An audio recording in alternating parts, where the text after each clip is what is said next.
My wife accused me of treating her like a puppet, but when I stepped back and gave her the independence she demanded, everything began to collapse. That was a question I'd asked 100 times before, the kind of mundane inquiry couples toss at each other without a second thought.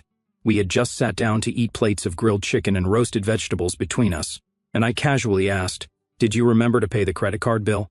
For a moment, her fork hovered in midair. She didn't answer right away, which I found odd. Normally, she'd just say yes or no, or even toss the question back with a quick "did you?" But this time, there was something different in the pause. Her hand slowly lowered the fork to her plate, her eyes fixing on me in a way that made the hair on the back of my neck prickle. "Why do you always do this?" she said, her voice sharp and louder than I expected. "Do what?" I asked, genuinely confused. "This." She gestured wildly at the table, as if it were a self-evident act. "Like you're my supervisor. Like I need to check in with you about every little thing. I'm not your puppet." Her words were a slap across my face, but I kept my expression neutral. Inside, though, a floodgate of emotions opened. Not because of what she said exactly, but because of how she said it. Her tone carried something deeper, something that had been simmering under the surface for a while. I just hadn't noticed or hadn't wanted to. "I wasn't checking on you," I said calmly, leaning back in my chair. "I was asking about a bill." Her face flushed as she shook her head. "It's not about the bill. It's about how you make me feel like I can't handle things on my own. Like you're always there to remind me to fix things before I even get a chance. Do you have any idea how suffocating that is?" Suffocating. That word stung more than I'd care to admit. It wasn't the first time I'd heard something along those lines, but I'd always brushed it off. This time, though, she wasn't just annoyed. She was livid. I took a deep breath, trying to keep the atmosphere from escalating further. "I wasn't trying to undermine you. I was just trying to make sure we didn't miss something important." She laughed bitterly. "And that's the problem. You think it's your job to make sure everything runs smoothly. You swoop in, take control, and leave me feeling like I'm some passenger in my own life." The room fell into a tense silence after that. I wasn't sure what to say, so I said nothing, which in hindsight might have made things worse. She picked at her food, barely eating, while I sat there, replaying her words in my mind. Each time they felt heavier, sharper. Eventually she stood up, grabbed her plate, and headed to the sink. "I'm done," she muttered, her back turned to me. "With the conversation or dinner?" I asked, my voice quieter now, though the sarcasm was unmissable. She didn't respond. Instead, she rinsed her plate and disappeared into the bedroom without another word. I sat there for a while, staring at the half-empty plates, wondering how we got to this point. Was she right? Had I been controlling? Or was this just an overreaction to an innocent question?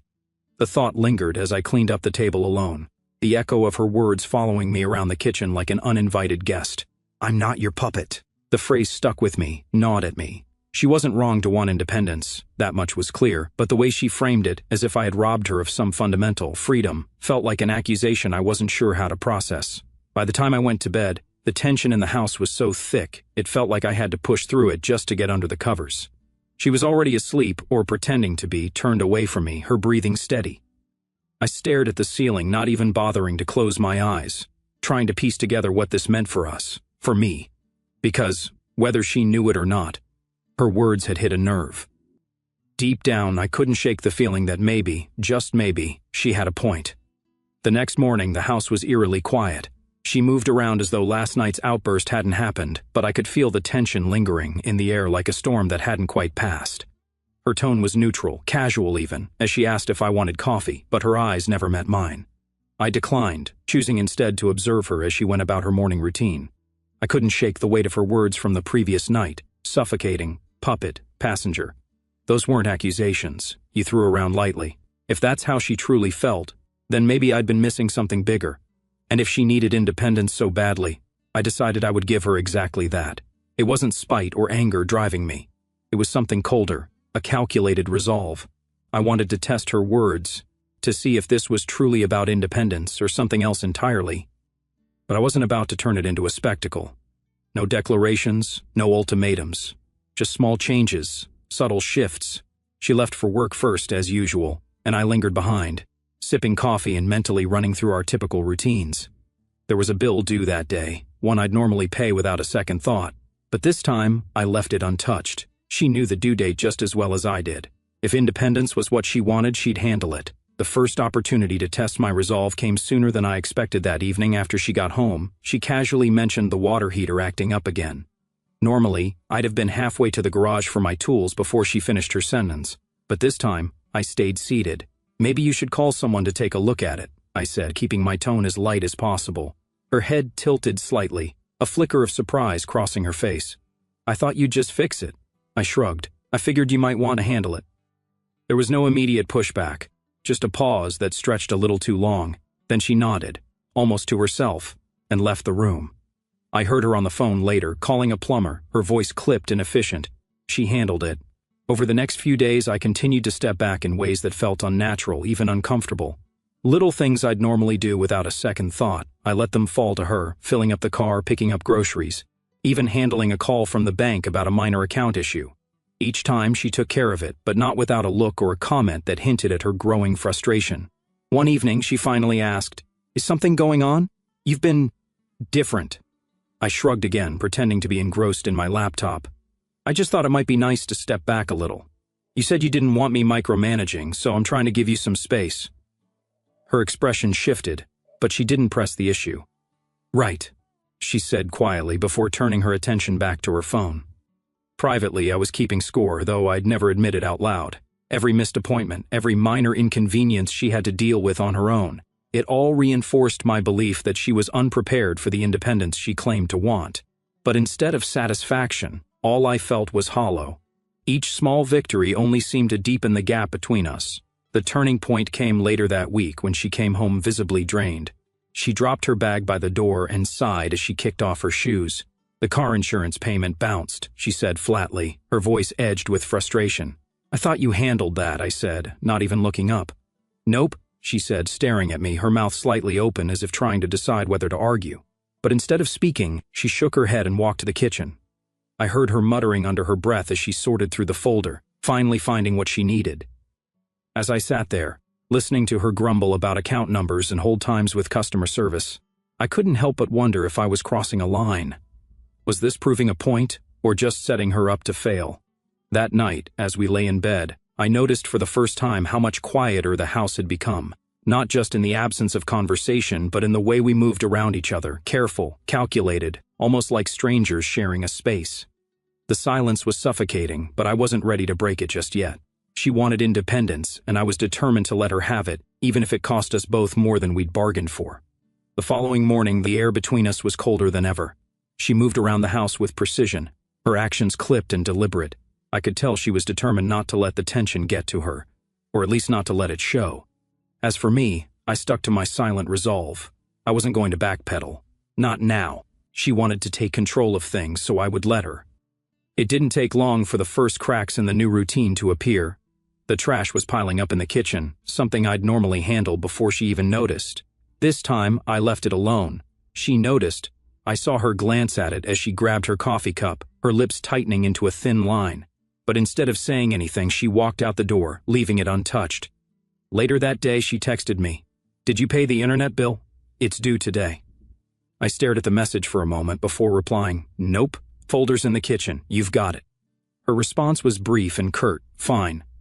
By the time she came home that evening, I could see the strain starting to show. She tossed her bag under the couch and immediately opened her laptop, diving into a list of overdue tasks. I stayed out of her way, watching from the sidelines as she tried to juggle everything I typically managed without her even noticing. It was strange to see her like this, frustrated, tired, invisibly struggling. A part of me felt vindicated, but another part felt uneasy. Was this what I wanted?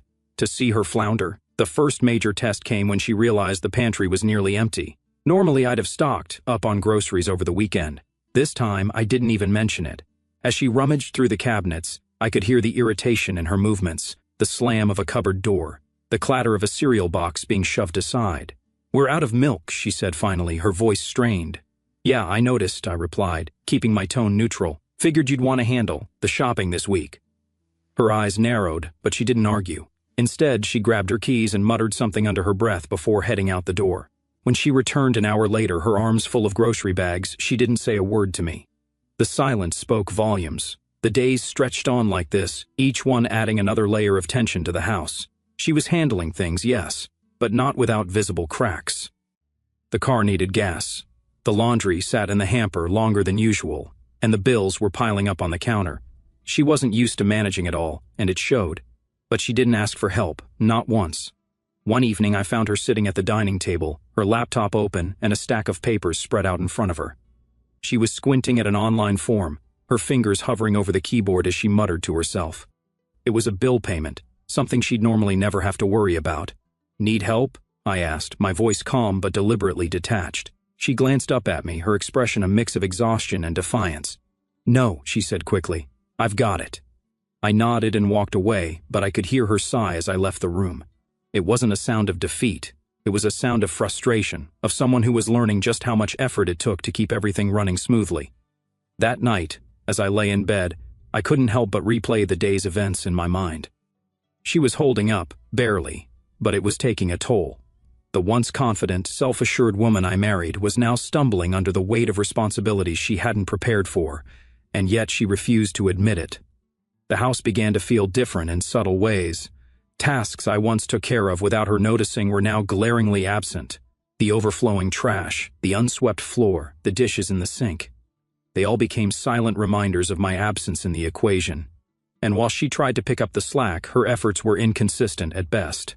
Still, I said nothing. I let her handle it. After all, this was what she wanted, wasn't it? Independence, freedom, the ability to prove she wasn't my puppet. But as the days went on, I started to wonder, was this about her proving something to me, or about me proving something to her?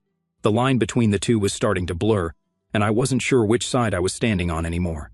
The unraveling of our routine was subtle at first, but it was becoming impossible to ignore. The small cracks in our dynamic had grown into visible fissures. The tension between us was no longer contained in quiet glances or clipped tones. It seeped into every corner of our lives. I stayed firm in my decision to step back, but I hadn't anticipated how far the ripple effects would go. The breaking point came one afternoon when I noticed her pacing in the living room, phone in hand. She had a look I knew well, frustration masked by determination. I didn't ask what was wrong, but I could hear snippets of her conversation as she navigated an increasingly agitated tone. Something about our joint insurance policy. After she hung up, she tossed the phone onto the couch and exhaled sharply.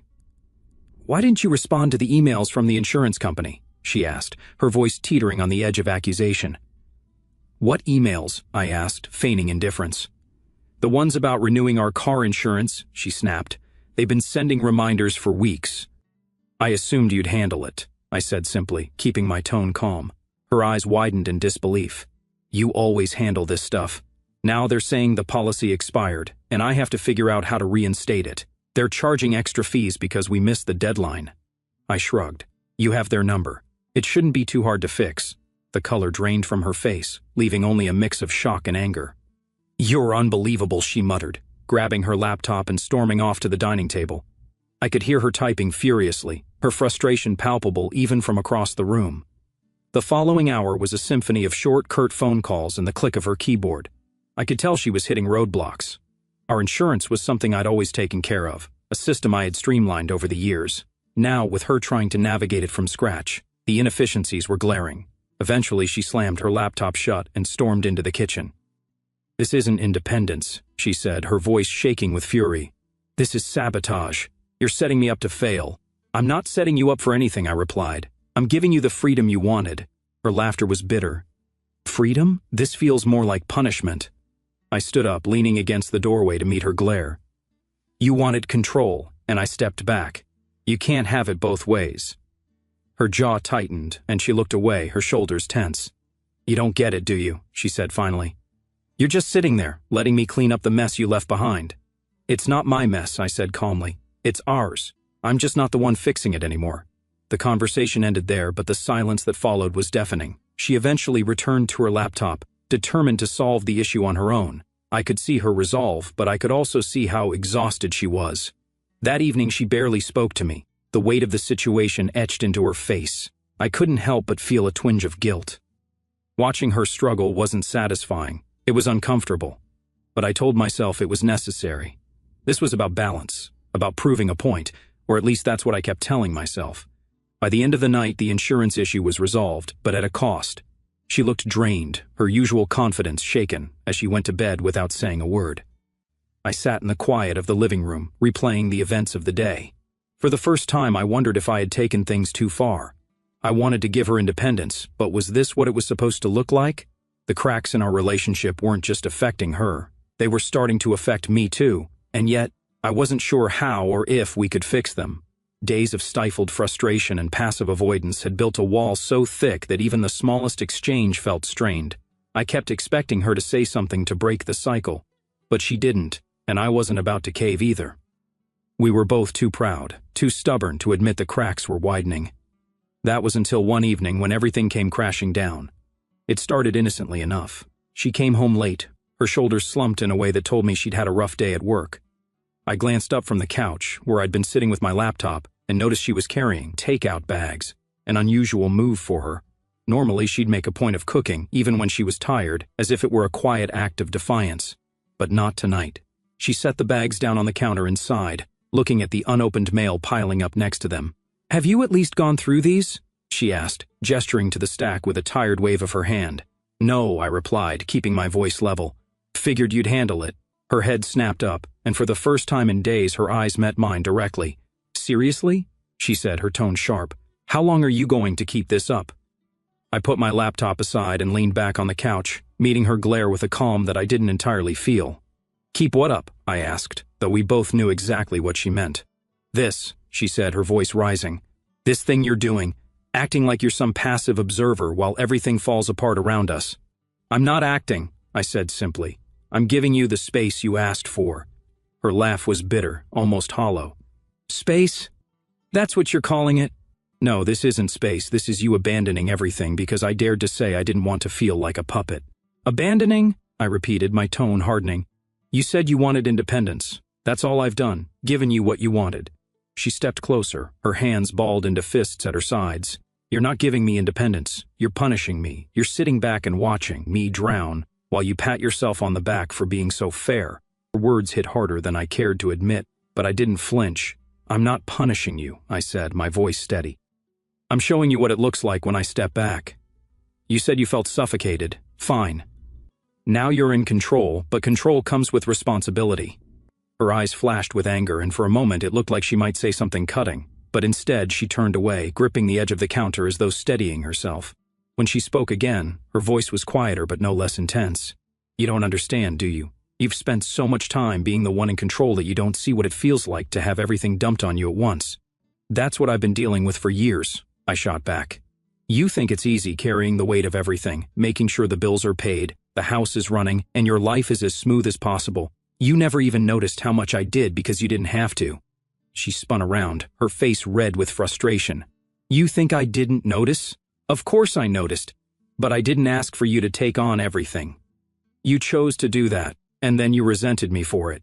"I didn't resent you," I said, though the words felt hollow even as I spoke them. I didn't know how to say no, and now when I try to step back, this is what happens." She stared at me, her expression a mix of anger and something else I couldn't quite place. "This isn't stepping back," she said finally. "This is tearing everything down to prove a point." The room fell into an uneasy silence.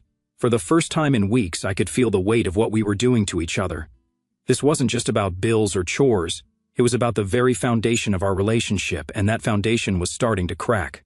She shook her head and walked away, leaving the takeout on the counter. I stayed in the living room, staring at the spot where she'd stood, her words echoing in my mind, tearing everything down to prove a point. Was that what I was doing? Or was I just trying to make her see things from my perspective? Either way, it didn't feel like balance anymore. It felt like destruction, and I wasn't sure how much more either of us could take. She left the room that night without another word, the sound of her retreating footsteps echoing in the silence. I didn't follow her. Instead, I stayed in the living room, staring blankly at the table where the unopened takeout bag sat like a monument to our unresolved tension. The house felt heavy, weighed down by everything we had said and everything we hadn't. I don't know how long I sat there, replaying the confrontation over and over in my mind. Her words haunted me. This isn't stepping back. This is tearing everything down to prove a point. Was she right? Had I taken things too far in trying to teach her a lesson, or was this just the inevitable fallout of years spent on autopilot, letting resentment quietly fester? The next morning, the house was eerily quiet. She had already left by the time I woke up, and the absence of her usual morning routine hit me harder than I expected.